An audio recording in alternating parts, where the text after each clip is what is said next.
Good afternoon. Welcome to Storytime from the Milledgeville Public Library of Illinois. The story we have for you today comes to us from Denmark, and it comes to us from there because this is a story that was written by a man by the name of Hans Christian Andersen. And this is the story of a very, very small young woman. This is the story of Thumbelina. Once upon a time, there was a woman. And this woman, more than anything else in the world, she wanted a child. She thought she could take a son or a daughter, but she would really like to have a daughter. Well, it just wasn't happening. She was not having a child, and so finally, she went to the local wise woman, who many said was a witch. And she said to her, "I would like more than anything to have a child. A son would be all right, but I would really like to have a daughter." And the old wise woman, who was a witch, said to her, "Well, that's the easiest thing in the world, dearie. You just take this seed right here, and you plant it in some good earth, in a nice pot, and you water it, and you take care of it, and you tend it well. And we shall see what we shall see." So the woman carefully took the seed home with her, and she planted it in a good pot in some good earth, and she watered it well, and she cared for it and tended it very carefully. And much to her surprise, about a week later, the plant had grown so high that suddenly there was a flower bud on it. And even though it wasn't open, she could already smell that flower, and it smelled so wonderful that she just couldn't stop herself. She leaned forward and she kissed that flower bud. And do you know, as soon as she did, it began to open up, much more rapidly than any flower the woman had ever seen. And when it opened up, much to her surprise, inside that flower bud was a little tiny girl, not much bigger than the woman's thumb. She was so pretty and so charming, and the woman named her Thumbelina. And she took very good care of her. She sewed her tiny clothing that she could wear. She had the best food served on a thimble, and her mother even took a walnut shell and made a little bed for her and a little pillow, and Thumbelina would sleep every night in her soft little walnut shell. Well, one night, as Thumbelina was sleeping, a frog happened to hop past the window, and he saw that lovely young woman in that walnut shell, and he went home and he told his wife about the very pretty girl he'd seen.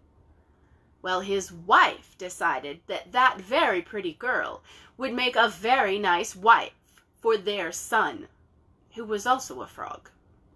And so she went back the next night, and she peeped in the window, and she found that her husband had not exaggerated.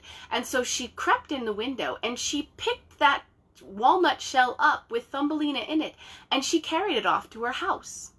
And when she got to the house, she showed it to her son, and she said, "Son, look what I have found. I found you a bride." And her son looked at Thumbelina, and he said, "Rot, rot." And his mother said, "Now hush, you'll wake her up, and she'll run away."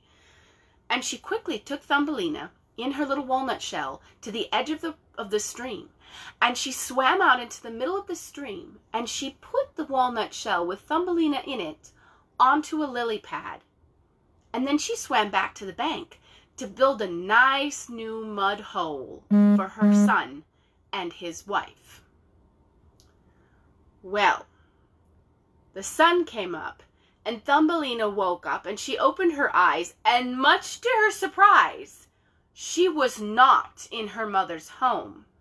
In fact, she didn't know where she was, and she was quite frightened because, well, this must be the outside world, and it was so very large. Her mother's house had been big enough, but this was so big. She was quite frightened, But after a little while, she began to be interested in all of the things she could see around her. And when she looked into the water, she could see little fish swimming about in the water.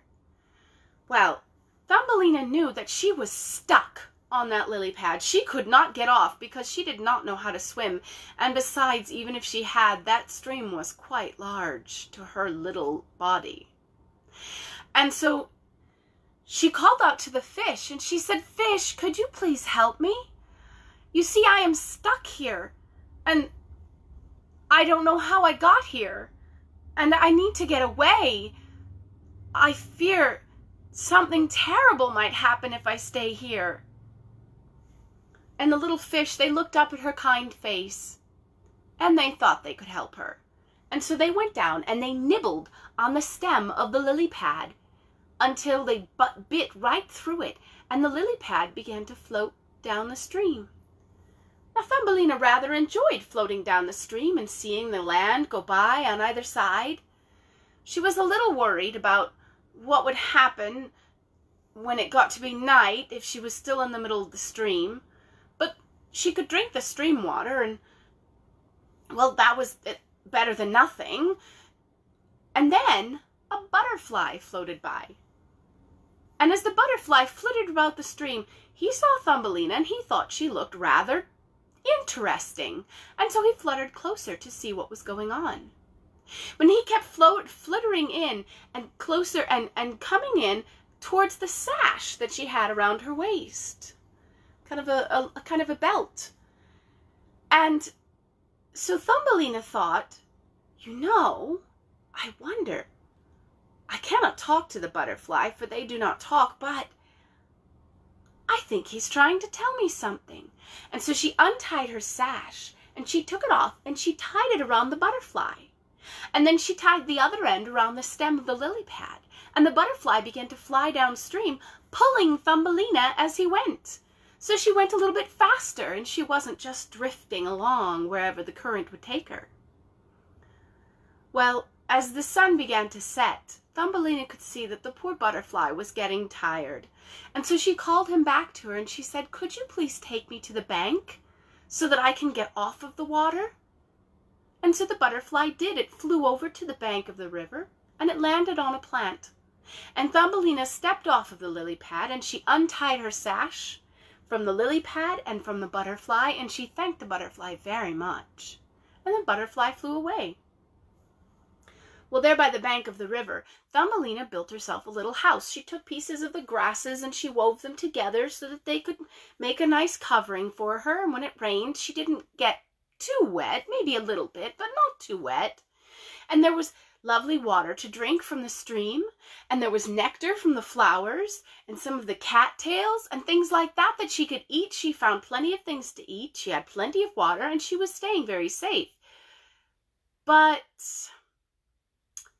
after summer comes autumn, and after autumn comes winter, and Thumbelina had been away from her mother for quite some time, and she didn't have any stores she could go to buy more cloth for clothing, and so her dress was starting to get holes everywhere, and it was starting to be very ragged.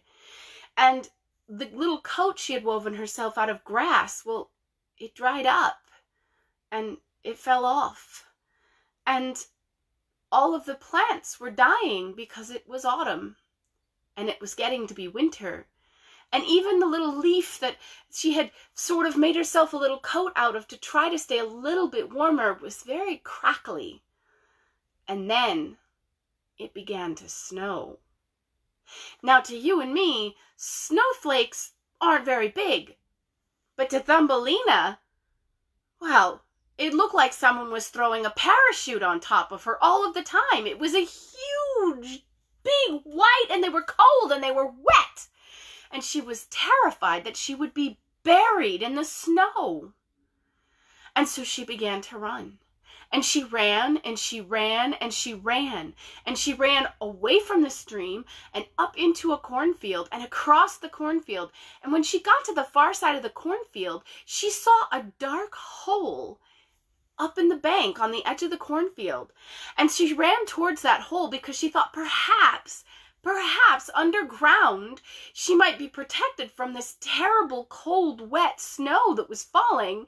And maybe it might be a little bit warmer and she might even find some food. Well, as she ran closer to the hole, something came out of it. It was a little field mouse. The field mouse came out and she sat up. She smelled something. She looked around and she saw Thumbelina. And she said, "Oh, you poor thing, come inside, come inside. It's too cold to be out here. Good gracious, you don't even have any fur on to keep you warmer." And so she took Thumbelina into her hole.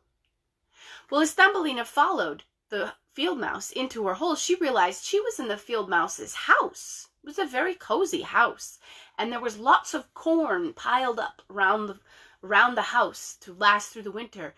And Thumbelina said, "Oh, please, could I have a little bite of corn, please?" Because by this time she was quite cold and she was very hungry.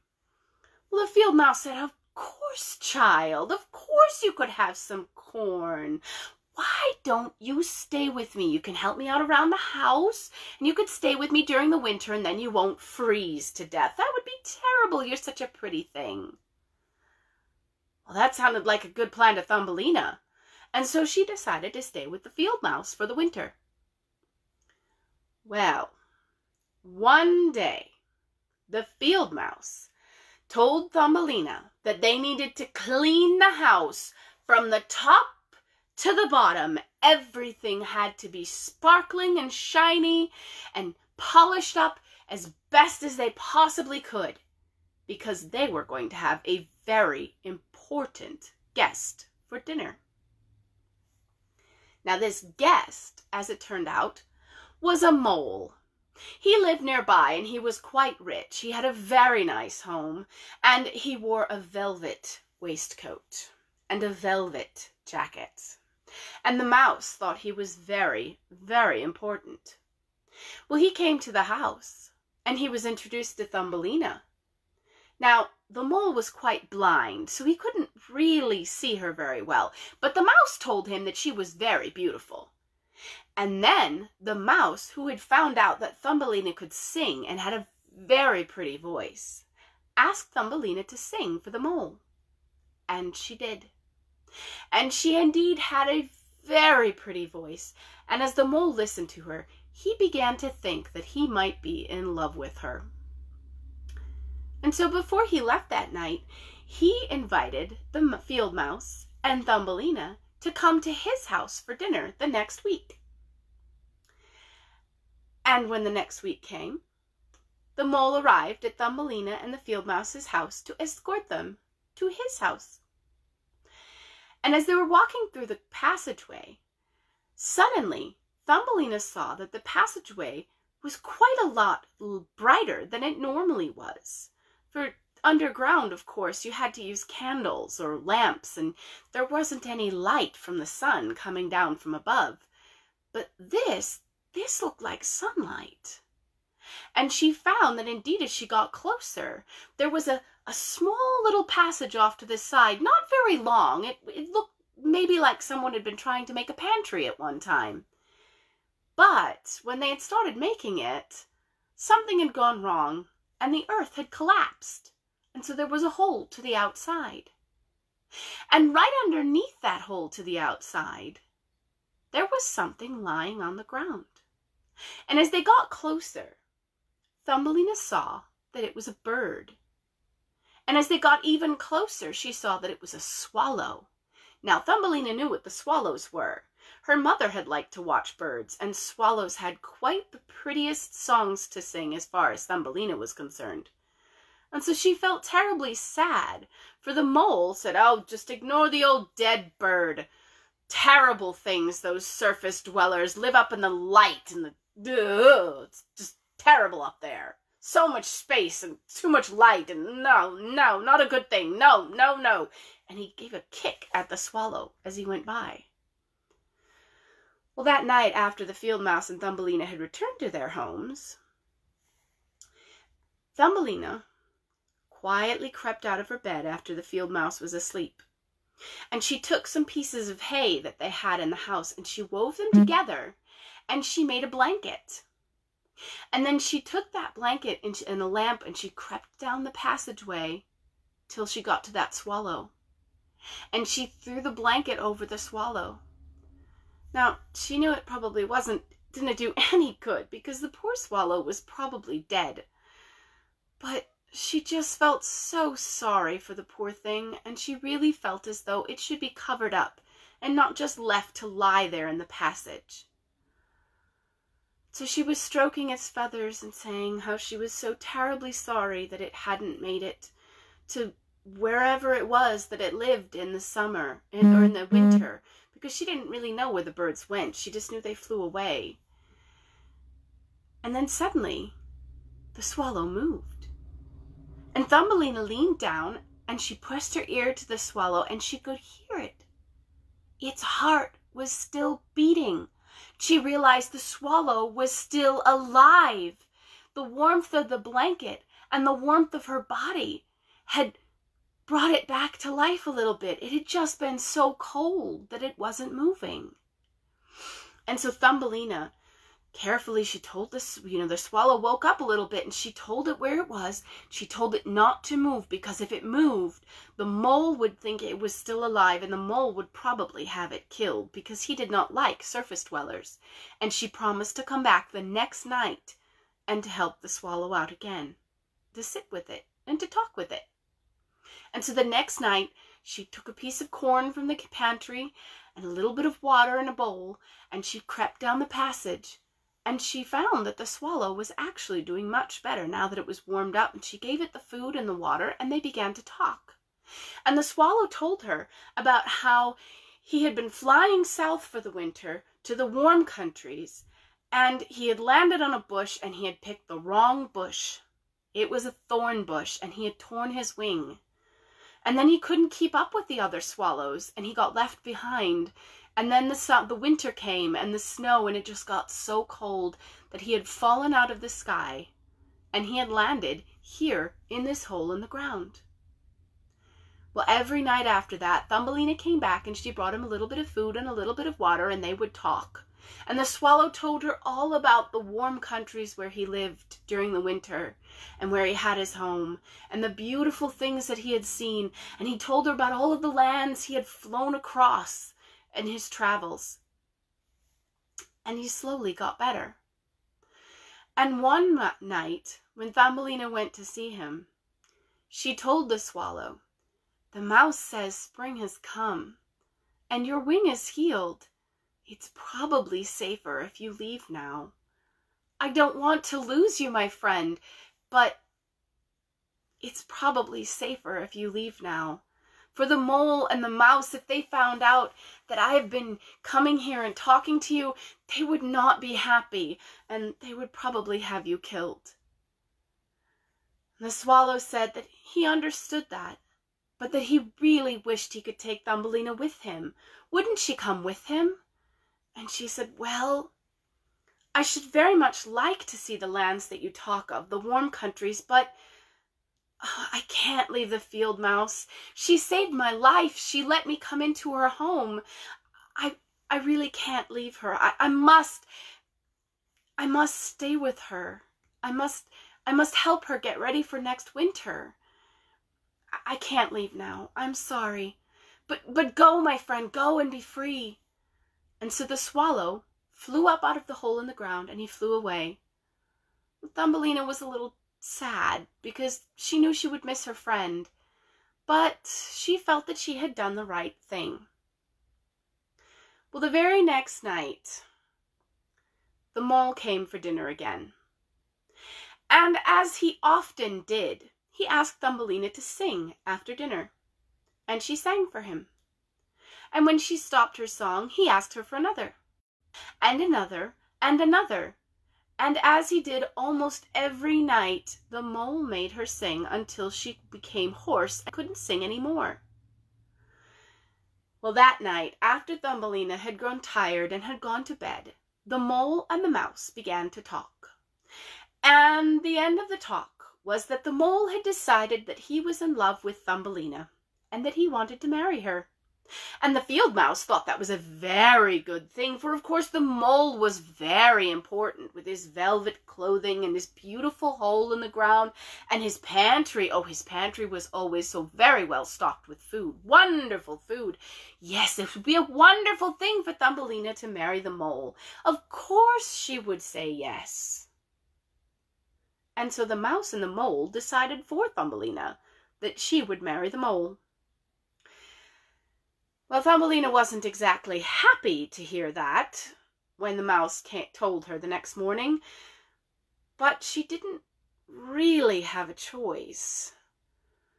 For the mouse had helped her so very much, and the mole, well, he wasn't that bad, maybe. And suddenly, their home became very, very, very busy. For you see, the mouse had decided that Thumbelina needed an entirely new wardrobe. All the most beautiful clothing, because of course she was going to marry the mole, who was very rich. And so the spiders and all of the best spinners came to their house and began spinning and weaving and making the best clothing for Thumbelina. Well, the mole, he felt that all of this was for him because, of course, Thumbelina was going to marry him. And so he would come and he would sit in the house for hours and just listen to the spinning wheels hum. Thumbelina, she was crying every single day. You see, she had decided that even though the mouse had saved her life, and even though the mole had been very kind to her so far, well, mostly, except for when he made her sing until she couldn't talk anymore. But, well, the mole was an earth dweller, and he was going to want her to live underground all the time. Now, when she was living with the field mouse, she would go out into the field and she would help collect some of the corn that had fallen so that they would have food to last through the winter. And she was allowed to go out and collect some flowers and bring them into the house to decorate the house with a little bit. But the mole didn't like the outside. The mole didn't even have a home, a door in his house that went outside. He would never let her leave. He would never let her go outside and see the sky and the sun and the light. And he would always want her right there beside him, and she would never have any freedom, and she would never be able to do anything. And, well, eventually, one day, the field mouse caught her crying and asked her what was wrong, and she told the field mouse all of her worries and her concerns. And the field mouse told her that she was a very ungrateful child, for the mole had been very kind to her, and so had the field mouse, and the mole had the best house in the entire field, and the best stocked pantry, and she would be treated like a queen, and if she didn't stop crying about it, the mouse would bite her with his sharp little teeth. Well, now Thumbelina knew she was truly, truly stuck. Every morning, when she would get up, she would go to the door of the house and she would look out into the field and know that she only had a few days left to see the outside world. And then she would sadly go back inside and she would help get more things ready for the wedding. Well, finally the wedding day came. And Thumbelina was dressed in a most beautiful wedding gown made all out of spider silk. And she went one last time before the mole came to take her away to look outside. And as she stood in the mouth of the hole looking outside, she heard the most beautiful trill of music. And she looked up and she saw the swallow. And it was coming down and it landed in the field in front of her, and he said, "I've been looking for you. I was hoping perhaps you might come with me now to the warm country. I'm going there now as it is fall and the winter is coming. I'm going there now. Would you come with me?" Well, this time Thumbelina didn't hesitate. She climbed up on the swallow's back as fast as she could, and she took her sash and she tied it around his neck so that she wouldn't fall off. And the swallow took off, and he flew up high into the air, and he began to fly south. And he flew over forests, and over mountains, and over rivers, and over plains, and over swamps, until finally they arrived in the warm country. And the swallow flew until he came to a beautiful white palace, where all of the swallows had their nests up amongst the columns at the top of the roof. Now the swallow, he was a wise swallow, and he said to her, "You know, I will take you and show you my home." And when they got there, he took her to his home, and he showed her his home, and then he said to her, "As much as I would love to have you living with me, Thumbelina, I do not think this is wise. For when the wind blows, it blows very strongly around these columns, and it would probably blow you down, and then you would fall and you would die. So I think the safest thing for you would be, do you see in the garden down there all of those flowers?" She said, "Oh, yes, they're very beautiful." And the swallow said, "I think you should live in one of those flowers down there. For then we would be neighbors and we could visit often." And Thumbelina said she thought that was a grand plan, for she had lived near the flowers when she lived on the bank of the river. Of course, she didn't remember being born from a flower, but she remembered living near the flowers at the bank of the river, and she had really liked that. And so the swallow flew her down to the field of flowers in the garden, and she picked one of the prettiest flowers, and she went up to it, and she slipped inside, and oh, much to her surprise, she found that this flower was already taken. For much to her surprise, there standing in front of her was a young man who was just her size. No bigger, no smaller. "Oh my, I'm terribly sorry. I was hoping, I was looking for a place to live, and, well, I'm sorry. I'll leave you alone. I don't wish to take your home." "No, wait," said the young man. "I've never seen you around here before." "Oh, no, my name is Thumbelina. I come from far away. The swallow brought me here." "You are quite the most beautiful woman I have ever seen," said the young man. "Welcome to my kingdom, for you see, I am the king of the flower fairies." And Thumbelina, well, she knew he was a king now. She curtsied to him. She said, "Your Majesty, you have a very beautiful kingdom. I like all of the flowers." And he looked at her and he said, "Thumbelina, you are quite the most beautiful young woman I have ever seen. Would you be my queen?" "Oh, why, yes, Your Majesty. I would be very happy to be your queen."